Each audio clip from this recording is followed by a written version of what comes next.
네, 오늘 8월 16일입니다. 월요일입니다. 새벽 예배 나오신 우리 성도님들을 환영합니다. 축복합니다. 우리 말씀 나누기 전에 공동기도 제목으로 기도하는 시간 갖도록 하겠습니다. 기도하시겠습니다. 홍석과 집사의 암을 치료해 주십시오. 배옥준 집사의 뇌졸중을 치료해 주십시오. 언어가 회복되고 오른쪽 팔다리에 힘이 생겨나도록 해 주십시오. 과간나 집사의 허리를 치료해 주십시오. 권하대 집사가 다시 걷도록 해 주십시오. 오기선 어린이가 회복이 잘 되게 해 주십시오. 이승학 성도의 뇌졸중 치료가 잘 되게 해 주십시오. 우한 폐렴으로부터 우리를 지켜주십시오. 예수님의 이름으로 기도합니다. 아멘. 아멘. 오늘 본문의 말씀은 사사기 6장 25절에서 32절까지 말씀입니다. 기드온에 대한 이야기입니다. 그 사사 중에 제가 제일 좋아하는 사사가 기드온입니다. 기드온은 정말 놀라운 일을 행하는 사람입니다. 근데 이 기드온이 진짜 이렇게 참 헌신되고 정말 놀라운 일을 합니다. 미디안 족속을 다 쫓아내죠. 그런데 그 유명한 게 있죠. 300용사죠. 기드온과 기드온의 300용사. 그런데 어떻게 그럴 수 있었는가 하는 게 오늘 본문에 기록되어져 있습니다. 오늘 이 본문이 기드온이 기드온 될 수 있었던 그 비밀을 우리에게 보여주고 있는데요. 그것은 뭐냐 하면 하나님의 약속과 하나님의 말씀을 믿는 믿음입니다. 하나님의 약속이 없다면 아무리 믿어도 소용없습니다. 근데 하나님께서 기드온에게 찾아오셔서 약속을 해주십니다. 그리고 기드온이 놀랍게도 그 약속을 계속 믿고 나갑니다. 그래서 기드온이 기드온 될 수 있었던 것입니다. 자, 우리 같이 한번 말씀을 보시겠습니다. 오늘 본문이 25절부터 시작이 되는데요. 사실 기드온 이야기는 11절부터 시작됩니다. 근데 어제 우리 생명의 삶에서는 어제 주일날 새벽에 이 말씀을 함께 나누었습니다. 11절부터 24절까지 말씀을 잠깐 말씀을 드리면 이런 것입니다. 하나님의 사자가 기드온을 찾아옵니다. 찾아와서 이렇게 말을 합니다. 큰 용사여, 하나님이 너와 함께 하신다. 이렇게 말해요. 그랬더니 기드온이 뭐라고 그러냐면 내가 무슨 큰 용사입니까? 지금 미디안 사람들을 피해서 포도주 틀 안에 들어와서 거기서 탈곡을 하고 있는데 내가 무슨 큰 용사입니까? 그러면서 이렇게 말해요. 하나님께서 우리를 애굽에서 건져내셨다고 하는데 그 놀라운 기적들이 지금은 어디 있습니까? 왜 지금은 그것을 보여주지 않습니까? 하나님께 이렇게 말합니다. 그러자 하나님께서 내가 너를 보내서 미디안 백성의 손에서 너를 건져낼 거다. 그렇게 말씀하세요. 그러니까 기드온이 나는 힘도 없고 능력도 없고 그렇게 용감한 사람 아닙니다. 그랬더니 하나님께서 한 말씀 하십니다. 이렇게 말씀하세요. 내가 너와 함께 하겠다. 내가 너와 함께 하겠다. 그게 중요하죠. 성경에 나오는 모든 사람들, 위대한 사람들, 아브라함, 모세, 노아, 다윗, 큰 일을 행한 사람들, 그 사람들의 능력 아닙니다. 하나님께서 그와 함께 해주셨기 때문에 그 기적이 일어나는 겁니다. 기드온도 마찬가지입니다. 기드온도 300용사와 함께 그렇게 맹위를 떨치는 용감한 사람 아니었습니다. 근데 그에게 딱 한 가지 하나님께서 그와 함께 해 주신 것 때문에 그게 가능해졌던 것입니다. 저는 지금도 마찬가지라고 생각합니다. 하나님께서 우리와 함께 하시고 하나님께서 자기를 드러내시면 그러면 우리에게서 두려움과 모든 것이 다 사라질 줄로 믿습니다. 우리가 할 수 없는 일이 없을 줄로 믿습니다. 하나님이 함께 하시는 게 중요하죠. 자, 하나님께서 내가 너와 함께 한다. 그래서 네가 미디안 사람을 한 사람을 치듯이 네가 쫓아낼 거다. 그렇게 말씀하세요.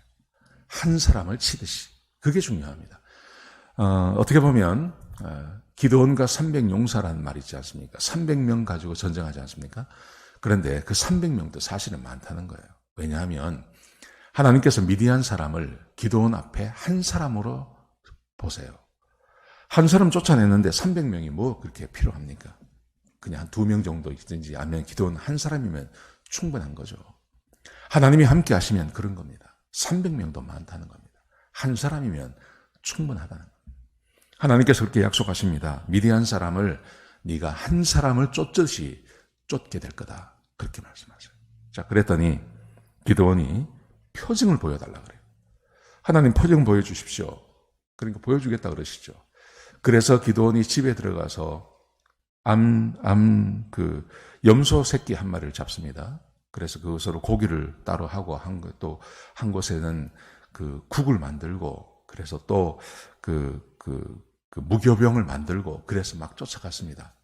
그랬더니 하나님의 사자가 떠나지 않고 기다리고 있었습니다. 하나님의 사자가 명령하기를 그 국과 고기와 그 무교병을 바위 위에 쏟으라 그래요.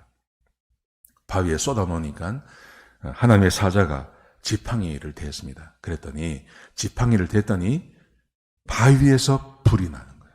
지팡이 끝에서 불이 난 게 아니라 바위 위에서 불이 나는 거예요. 그래서 그 모든 것을 다 태웠습니다. 그러자 기드온이 하나님께서 정말 자기를 찾아온 것으로 생각하고 그곳에 하나님을 위한 제단을 쌓습니다. 이게 11절부터 24절까지 내용입니다. 자, 이제 하나님께서 하나님 되심을 보여주셨습니다. 그 다음에 하나님이 오늘 본문의 말씀에서 하나님께서 기드온에게 명령을 하십니다. 이런 명령을 하십니다. 오늘 25절, 26절까지 보시면요. 너의 아버지 숫소 7년 된 두 번째 황소, 두 번째 숫소를 끌어다가 내 아버지의 바알의 제단을 헐고 아세라 상을 찍으라. 이 기드온의 아버지 유대인입니다. 히브리 사람입니다. 그런데 이 사람이 바알을 섬기고 있었습니다. 기가 막힌 일이죠. 그러니까 그 제단을 헐어버리고 아세라 상을 찍어버려라. 그래서 말씀하시기를 산성 꼭대기에다가 하나님을 위해서 규례대로 제단을 하나 쌓아라. 그리고 그 제단 위에 너희 아버지의 둘째 숫소, 그 숫소를 하나님 앞에 드리는데 그 아세라 상으로 쓰였던 나무를 잘라서 번제를 하나님께 드리라. 이렇게 명령합니다. 그러자 이게 정말 무서운 일이거든요. 왜냐하면 지금 하나님께서 기드온을 들으셨는데 그래도 기드온이 그 동네에서 제일 나은 사람이죠. 근데 그의 아버지가 우상을 섬겨요. 이 말은 어떤 의미냐면 그 마을 가운데 한 사람도 우상을 섬기지 않는 사람이 없다는 말입니다. 전부 바알을 섬기고 있다는 말입니다. 근데 그 바알 상을 찍으면 어떤 일이 벌어지겠습니까? 죽죠. 근데 하나님께서 명령하신 대로 기드온이 그 일을 행합니다. 그래서 27절에 보시면 종 10명을 데리고 가서 낮에는 힘들고 밤에 그렇게 했습니다. 자, 그러자 28절부터 30절 말씀에 보시면 성읍 사람들이 다 나왔습니다. 동네 사람들이 다 나왔습니다. 이게 유대인들입니다. 나와서 누가 이렇게 했냐? 아침에 일어나 보니까 바알상이 없어졌고 아세라상도 찍혔거든요. 그리고 산에 보니까 제단이 안에 서 있는데 하나님의 제단에 서 있거든요. 그러니까 사람들이 누가 그랬냐? 찾아보니까 이 기드온이에요. 그래서 기드온을 죽이자 그럽니다. 기드온을 죽이자고 그의 아버지에게 끌고 갔습니다. 요아스에게 끌고 가서 기드온을 죽이자 그랬습니다. 그러자 요아스가 이렇게 말을 합니다. 바알이 진짜 살아있는 신이라면 바알이 죽일 거다. 그렇지 않습니까? 하나님의 법궤를 들여다봤다가 죽임당하지 않습니까? 하나님께 법궤가 있는 그 성소에, 지성소에 아무나 들어갔다가 죽임당하지 않습니까? 하나님께 드려지는 그 성소에 드리는 그 불을 아무렇게나 드렸다가 죽임당하지 않습니까? 그런 것처럼 요아스가 그렇게 말하는 거예요. 바알이 진짜 신이라면 바알이 죽일 거다. 그러니까 당신들이 지금 여기서 이렇게 할 필요 없다. 요아스, 이 기드온의 아버지가 그렇게 말을 했습니다. 그러자 동네 사람들이 32절에 보시면요. 기드온의 이름을 바꿔줍니다. 여룹바알. 여룹바알이 무슨 말이냐면 바알이 죽일 거다 이 말입니다. 바알이 죽일 거다. 그런데 뭐 바알이 신이 있습니까? 신이 없으니까요. 못 죽이죠. 자, 오늘 본문이 여기까지 이야기입니다. 여기까지인데 기드온이 기드온 될 수 있었던 것. 그것은 딱 한 가지입니다. 하나님께서 말씀하신 것을 믿었다는 겁니다. 하나님께서 말씀하신 것을 믿었습니다. 하나님께서 말씀하신 대로 순종했습니다. 사실 기드온의 삶을 쭉 따라가 보면요. 이거밖에 없어요. 하나님께서 말씀하시면 순종하는 거예요. 말씀하시면 순종하는 거예요. 말씀하시면 순종하는 거예요. 그래서 300명 데리고 가서 기드온의 모든 바다의 모래처럼 많았던 그 사람들을 쫓아내고 백성을 구하지 않습니까? 사랑하는 성도 여러분, 그러므로 우리의 삶에 있어서 매일매일 하나님의 뜻을 쫓아서 하는 것은 매우 중요합니다. 그리고 하나님께서 지금 우리에게 이미 말씀하신 것이 있습니다. 서로 사랑하라고요. 내가 새 계명을 주노니 서로 사랑해라. 어떻게 서로 사랑합니까? 저는 그게 산상수훈이라고 생각합니다.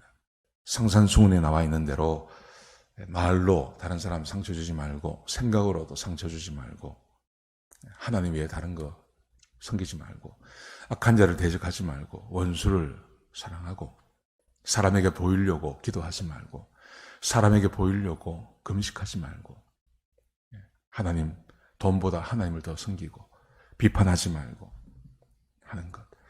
그게 우리 그리스도인들이 다른 사람을 사랑하는 방법이죠. 그렇게 살라고 우리에게 말씀하십니다.